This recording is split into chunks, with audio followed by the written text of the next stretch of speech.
حضرت سیدنا عاصم بن ثابت بن قیس بخاری میں بھی موجود ہے اور بھی بہت ساری کتب میں یہ روایت موجود ہے۔ حضرت عاصم بن ثابت بن قیس رضی اللہ تعالیٰ عنہ، آپ نے نا جنگ احد میں بڑی دلیری کے ساتھ آپ لڑے تھے۔ دو لوگوں کو آپ نے قتل کیا تھا، مصافے اور حارث کو۔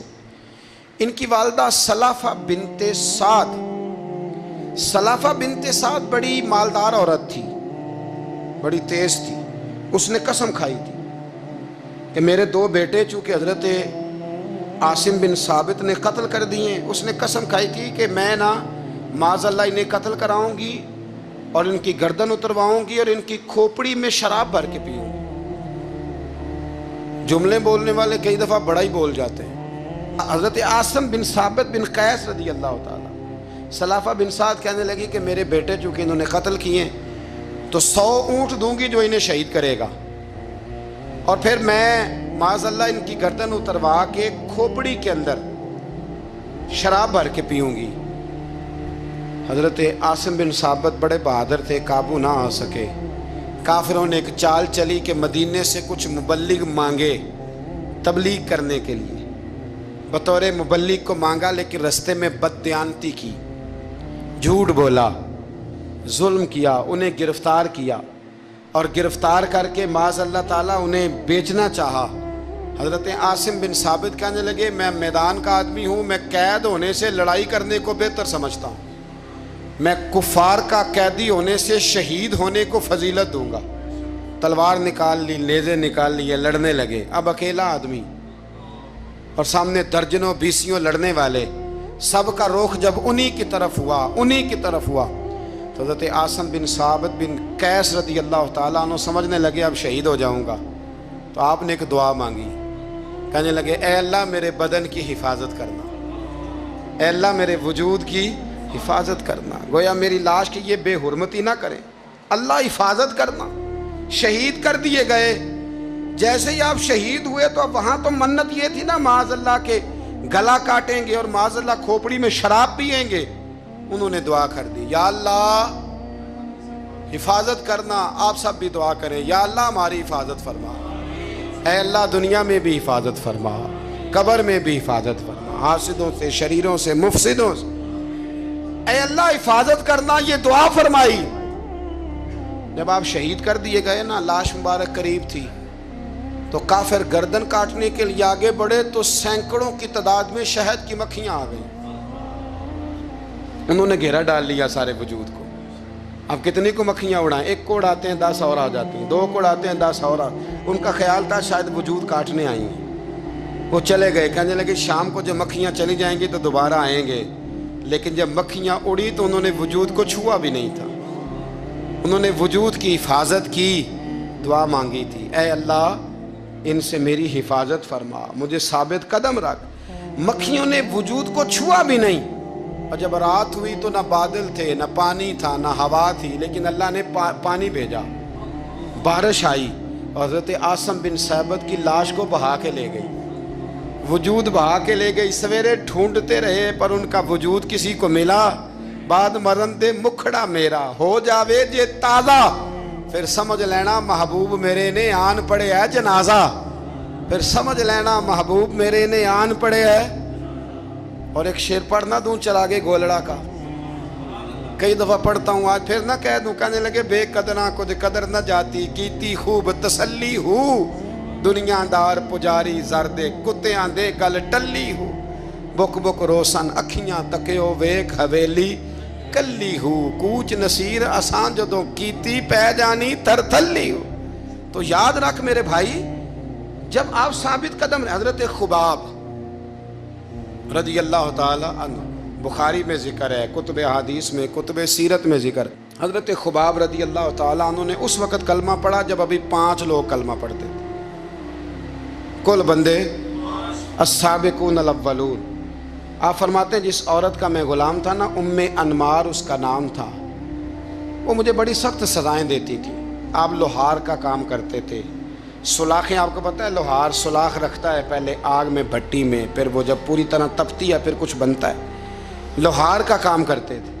آپ فرماتے ہیں انمار میرے ساتھ یہ کرتی کہ مجھے سخت اذیت دیتی، کلمہ چھوڑنے پر مجبور کرتی۔ ایک دفعہ تو ایسے ہوا کہ اس نے کافروں کی ڈیوٹی لگائی، میں گلی سے گزر رہا تھا، مجھے نہیں پتا تھا ان کی پہلے سے تیاری ہے، انہوں نے کوئلے جلا کے رکھے ہوئے تھے، مجھے پکڑا، میرا کرتا زبردستی اتارا، کوئلوں پہ لٹا دیا اور میرے وجود پر وزنی پتھر رکھ دیے۔ فرماتے ہیں میری چربی پگھلی تو کوئلے بجھے۔ یہ شہادت گاہ الفت میں قدم رکھنا۔ لوگ آسان سمجھتے ہیں مسلمان ہونا، زخم پہ زخم کھا کے جی، خون جگر کے گھونٹ پی، آہ نہ کر لبوں کو سی، یہ عشق ہے کوئی دل لگی نہیں، اس میں بڑی برداشت کرنی پڑتی ہے۔ آپ فرماتے ہیں کہ حضور علیہ السلام نہ خانہ کعبہ کی دیوار کے ساتھ ٹیک لگائے بیٹھے تھے، میں ایک دن حاضر، مجھے بڑی تکلیف دیتے تھے، کہتے ہیں جب میں کام کر رہا ہوتا تھا تو میری مالکن آتی تو وہ نکال کے نا سلاخ تو میرے سر پہ رکھ دیتی، میرا سارا وجود زخمی تھا۔ حضور خانہ کعبہ کی دیوار سے ٹیک لگائے بیٹھے تھے، میں حاضر ہوا تو محبوب کریم بھی اٹھے، تو حضور علیہ السلام سے میں نے عرض کی حضور دیکھیں مجھے کتنی تکلیف دی جاتی، تو ابھی فرمانے لگے بس اتنی، فرمایا تم سے پہلے لوگوں کے سروں پر آرے رکھ کے 2 حصوں میں چیر دیا جاتا تھا، لوہے کی کنگھیوں سے ان کے وجود ادھیڑ دیے جاتے تھے، پر وہ سی نہیں کرتے تھے، اف نہیں کرتے تھے، میں خبردار بس اتنی۔ اور پھر میرے حضور نے ہاتھ اٹھائے، کہا اے اللہ خباب کی مدد فرما، اے اللہ خباب کی، اتنے لفظ ادا کی۔ حضرت خباب کہتے ہیں پھر میں نے وقت کو وقت دیا، پھر میں نے حالات کو وقت دیا، پھر میں نے اپنے محبوب کی دعا کو قبول ہوتے دیکھا۔ فرماتے ہیں وہ میری مالکن جو مجھے تکلیف دیتی تھی، اذیت دیتی تھی، پھر اس کا حال یہ تھا کہ اس کے سر میں درد اٹھا، اور جس طرح کتا چیختا ہے جب اسے مارا جاتا ہے تو وہ چلاتا ہے، اس طرح وہ آوازیں نکالتی۔ پھر وہ بہت بڑے طبیب کے پاس گئی تو اسے کسی نے کہا کہ لوہے کی سلاخوں سے اپنے سر کو دگوایا کر، داغ دیا کر، اسے جلایا کر جگہ جگہ سے تاکہ تیرے اندر کا درد ختم ہو۔ تو آپ فرماتے ہیں پھر لوگوں میں نے صبر اور استقامت کا رزلٹ دیکھا کہ وہ جو مجھے بطور سزا میرے سر پہ سلاخیں رکھتی تھی، پھر وہ بطور دوائی منگانے لگی، میں سلاخ گرم کر کے لاتا اس کے سر پہ رکھتا، فرماتے ہیں پھر اسے سکون ہوتا، پھر وہ تڑپتی، اور چونکہ مجھے تو وقت یاد تھا نا، کہتے ہیں لیکن میں مصطفیٰ کریم کا کلمہ پڑھتا تھا، میں نے کبھی دوبارہ پلٹ کر اسے یہ بات یاد نہ کرائی۔ آپ وقت دیں، ماحول کو ٹائم دیں، آپ دیکھیں، ہاں یہ ضرور دیکھ لیں کہ آپ کے ضمیر کے اندر کوئی ایسی بات تو نہیں، کوئی ایسا معاملہ تو نہیں کہ جہاں آپ غلط ہیں، اور اگر ایسا نہیں پھر آپ وقت دیں آنے والے اسباب کو۔ ہم نہ بڑی جلدی ہے، ہمیں دعا کرائی ہے تو آج شام تک مسئلہ ٹھیک ہونا چاہیے، دعائی کھائی ہے تو طبیعت شام تک ٹھیک ہونی چاہیے۔ اگر ہم راہ حق کے مسافر ہیں تو شام کو ہمیں قرب الہی مل چکا ہو۔ صبر اور استقامت، اگر آپ نے زندگانی میں آگے بڑھنا ہے تو ان 2 چیزوں کا وجود آپ کے ساتھ ہونا بڑا ہی ضروری ہے۔ ہمارے مزاجوں میں بڑی جلدی بے صبری آ جاتی ہے، پائے سے بات نہیں ہوتے، کسی بات میں ٹھہراؤ نہیں ہوتا، طبیعت کے اندر وہ والا مزاج نہیں ہوتا جو انسان کو آگے لے کے چلتا ہے، جو اس کو آگے بڑھاتا ہے۔ اگر آپ نے آگے بڑھنا ہے تو پھر ذرا آپ میں کہ مزاج میں ٹھہراؤ ہونا چاہیے، پھر ذرا تھوڑا سا سکون ہونا چاہیے۔ میرے رسول کریم علیہ السلام کی خدمت میں ایک شخص نے عرض کیا تھا، یا رسول اللہ صلی اللہ تعالی وسلم مجھے کوئی ایسی نصیحت کر دے کہ پھر مجھے کسی اور سے پوچھنے کی ضرورت نہ رہے۔ تو حضور نے ایک ہی جملہ کہا، فرمایا جب تو نے کہا نا کہ اللہ میرا رب ہے، پھر ڈٹ جا، پھر اس پہ ڈٹ جا، پھر کھڑا ہونا سی۔ جب آپ میں استقامت ہوتی ہے، صبر ہوتا ہے، دیکھیں حالات جب بگڑے تو انہیں صحیح ہونے میں ٹائم لگتا ہے کہ فوراً ٹھیک ہو جاتے ہیں۔ آپ بیمار ہو گئے، تکلیف ہوئی، کوئی آپ کو بیماری لگ گئی، آپ ڈاکٹر صاحب کے پاس گئے، انہوں نے آپ کو دیکھا، ٹریٹمنٹ کی، پھر دوائیاں لکھیں، پھر انہوں نے آپ کو کہا کہ آپ کو 1 ہفتہ یا 1.5 ہفتہ دوائی کھانی ہے، یہ ایک شربت کی شیشی ہے، یہ ایک بوتل ہے، یہ ایک سیرپ ہے، 1 چمچ صبح 1 شام، اور پورا ہفتہ آپ نے استعمال کرنا ہے. اب آپ تو کہہ رہے تھے کہ میں نے ابھی ٹھیک ہونا ہے گھنٹے کے بعد، تو سارا نہ پی لوں، سیرپ سارا نہ پی لوں ابھی، اور 1.5 ہفتے کی دوائی ابھی نہ کھا لوں، تھوڑی تھوڑی کر کے بھی تو کھانی ہے نا، ساری کٹھی نہ کھا لوں، ہو جائیں گے ٹھیک؟ کیا خیال ہے آپ کا؟ نہیں ہوں گے. کیوں؟ اس لیے کہ جس ترتیب سے ڈاکٹر نے آپ کو بتلایا ہے، آپ کا وجود اسی ترتیب سے اسے قبول کرے گا. آپ کا جو وہ مرض ہے وہ اسی ترتیب سے بہتر ہوگا جس ترتیب سے ڈاکٹر نے، طبیب نے، حکیم نے آپ کو بتلایا ہے. اسی مرتب ترتیب سے آپ نے اس کو دوا کو استعمال کرنا ہے، تو اسی ترتیب سے وہ سارے معاملات ٹھیک ہوں گے. اب آپ کا تو منشا تھا کہ میں نے سویرے فوراً اٹھنا ہے اور میں نے دوا کھانی ہے تو میں نے فٹافٹ ٹھیک ہو جانا ہے. تو بھئی یہ آپ کی منشا تو ہے، لیکن حکمت کا تقاضا یہ نہیں ہے. حکمت کا تقاضا یہ ہے کہ آپ کو ایک گولی کھانی ہے، 1 چمچ سیرپ کا پینا ہے، آپ کو مناسب پرہیز کرنا ہے، اس کے بعد جا کے آپ کی طبیعت ٹھیک ہوگی. لیکن اگر آپ کا یہ پروگرام بن گیا ہے کہ نہیں میں نے تو شام کو ہی ٹھیک ہونا ہے، تو یہ ممکن ہے نہیں ہے. اس کے لیے آپ کو ذہنی طور پر تیار ہونا چاہیے. آپ کو سمجھنا چاہیے کہ بہت ساری چیزیں ایسی ہوتی ہیں جنہیں وقت دینا پڑتا ہے، بہت سارے حالات ایسے ہوتے ہیں جنہیں ٹائم دینا پڑتا ہے، وہ اپنے وقت پر جا کے چیزیں درست ہو جاتی ہیں. لیکن ہم چاہتے ہیں کہ ہم ابھی کریں، سویرے کریں، شام کریں. وہ کئی دفعہ صحیح کرنے کی بجائے ماحول کو ہم خراب کر لیتے ہیں. انہیں وقت دیں، انہیں ٹائم دیں، انہیں موقع دیں. میرے رسول کریم صلی اللہ تعالیٰ علیہ وآلہ وسلم ہجرت سے چند دن پہلے نا خانہ کعبہ کو اندر سے دیکھنے کا دل کیا میرے نبی پاک کا. کیا مجھے مکہ چھوڑ کے مدینہ طیبہ جانا ہے تو میں ذرا کعبہ معظمہ کے اندر سے زیارت کر لوں. عثمان بن طلحہ ایک شخص تھا جو کلید بردار تھا، جس کے پاس خانہ کعبہ کی چابی ہوتی تھی. حضور صلی اللہ تعالیٰ علیہ وسلم نے اس سے کہا کہ بھائی چابی ذرا دے دو، میں خانہ کعبہ کے اندر سے زیارت کرنا چاہتا ہوں. کہنے لگا کوئی اور ہوتا تو میں دے دیتا، آپ کو نہیں دوں گا. معاذ اللہ ثم معاذ اللہ. میرے رسول پاک کی بات نہ ستارے بھی مانتے ہیں، چاند بھی مانتا ہے، سورج بھی مانتا ہے. حضور اگر سورج کو کہنا واپس آ، حضرت علی نے نماز پڑھنی ہے تو وہ آ جاتا ہے. اور اگر حضور فرما دیں چاند کو 2 ٹکڑے ہو جا تو وہ 2 ٹکڑے ہو جاتا ہے. سورج بھی بات مانتا ہے، چاند بھی بات مانتا ہے. یہ سارے میرے رسول کریم علیہ السلام کے غلام ہیں. جہاں جہاں تک رب کریم کی خدائی ہے وہاں میرے حبیب کی مصطفائی ہے. حضور وہیں چاہتے نا وہیں چاہتے.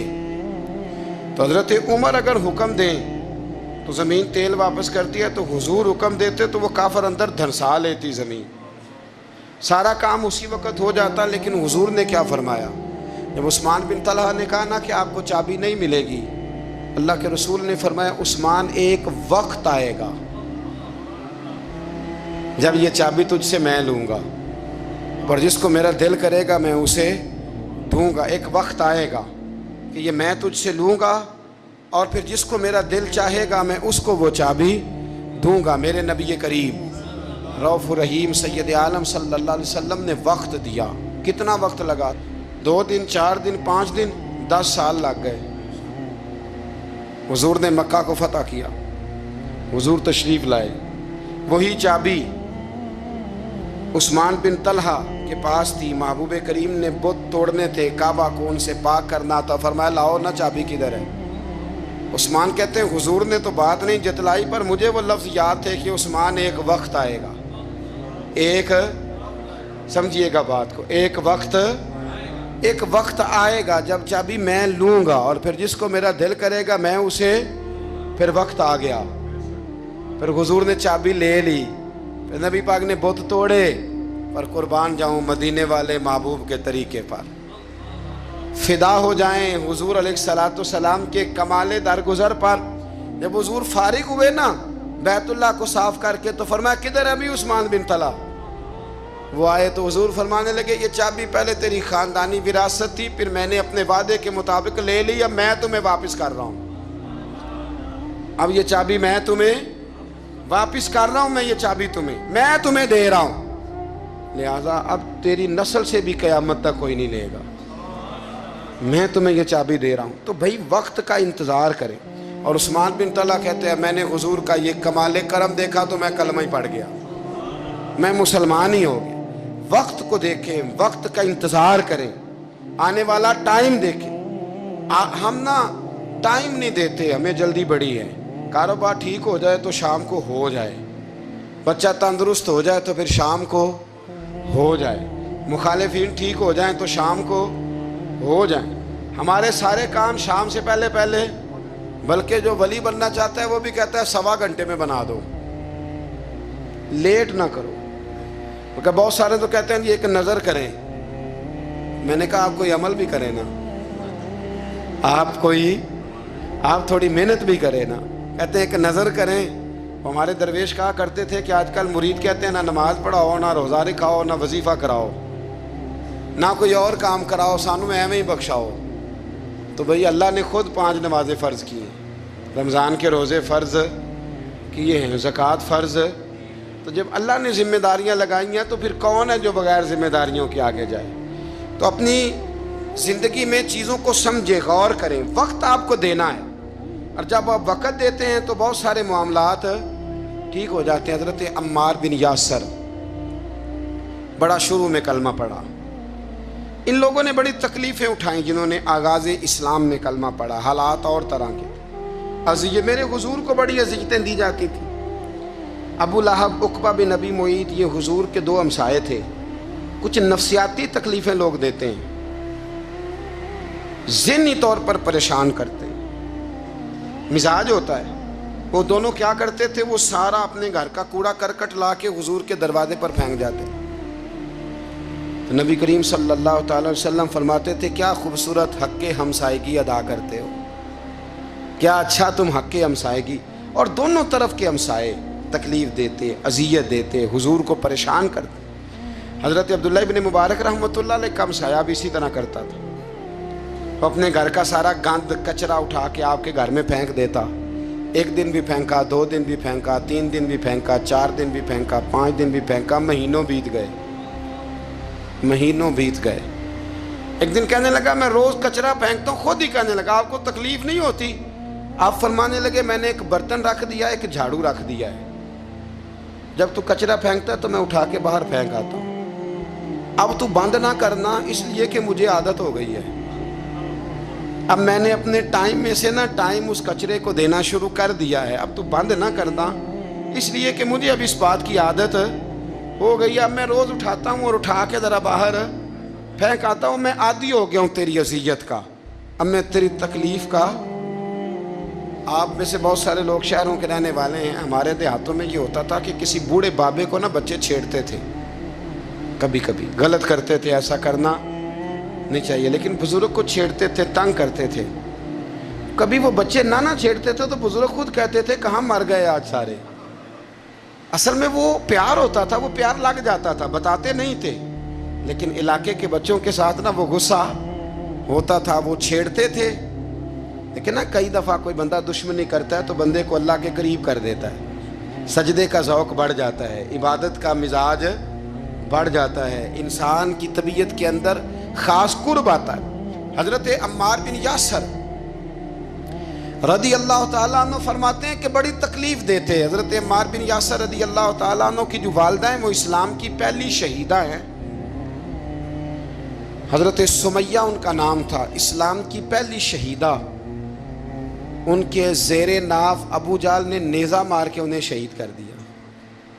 حضرت عمار بن یاسر رضی اللہ تعالیٰ عنہ فرماتے ہیں کہ میرے والد کو اتنی تکلیفیں دی گئیں کہ وہ ان اذیتوں کی وجہ سے دنیا سے پردہ کر گئے۔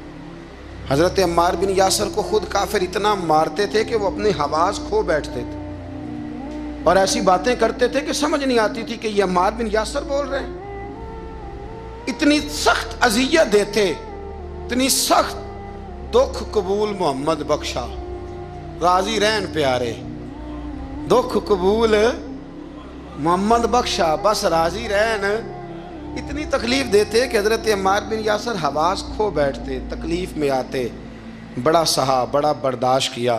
ایک دن میرے رسول پاک تشریف لائے اور حضور نے کہا او آل یاسر میں تمہیں مبارک دینے آیا ہوں، رب کریم نے تمہارے لیے جنت میں مکان بنا دیے ہیں۔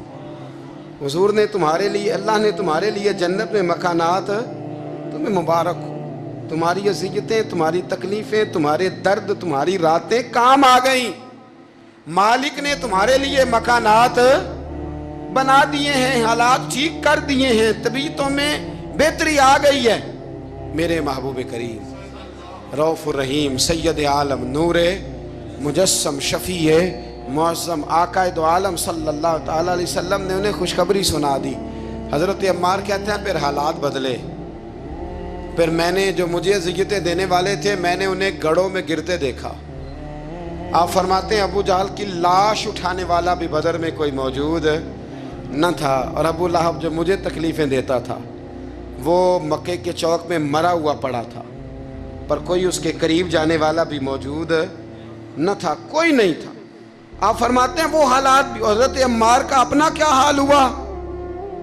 حضرت خالد بن ولید رضی اللہ تعالیٰ عنہ بڑے بہادر ہیں، حضور نے فرمایا یہ اللہ کی تلوار ہے، یہ اللہ کی، بڑے بہادر تھے، بڑے شیر دل تھے۔ فرماتے ہیں کبھی معذرت نہیں کرنی پڑی، کبھی جھکنا نہیں پڑا، کبھی کسی کی منت نہیں کی، اللہ نے طاقت اتنی عطا فرمائی تھی، ہمت، حوصلہ، صبر، استقامت اتنا دیا، کبھی کسی جگہ پشت نہیں لگی۔ لیکن فرماتے ہیں کسی وجہ سے نا ایک دن میرا عمار بن یاسر کے ساتھ کسی بات پہ اختلاف رائے ہو گیا، جھگڑا ہو گیا، توجہ ہے میری بات پر؟ فرماتے ہیں جھگڑا ہو گیا۔ ہمارا پتہ حال کیا ہے؟